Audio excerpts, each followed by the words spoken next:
Itong Laris Chica mga Moretas, grabe ang tile Donnie sa Priscilla sa katext ni Belle. Ang seloso pala ni Donnie, ha?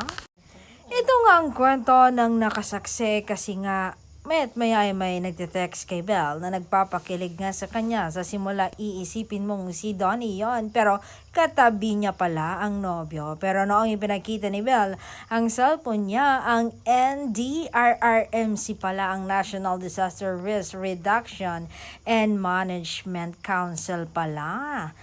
Nagpapaalala lang.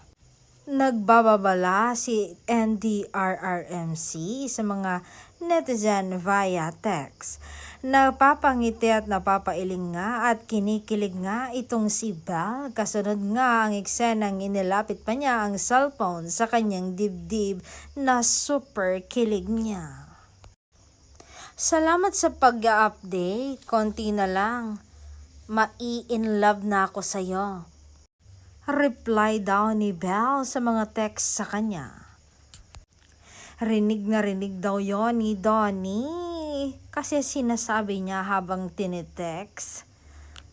At dito na nga umeksen ang jowa niya. Hoy, sino yan? Reaction ni Donnie. Haha, alam mo naman, ikaw lang, kinilig lang ako.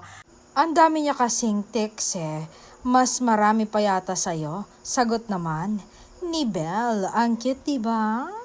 Seloso talaga si Master.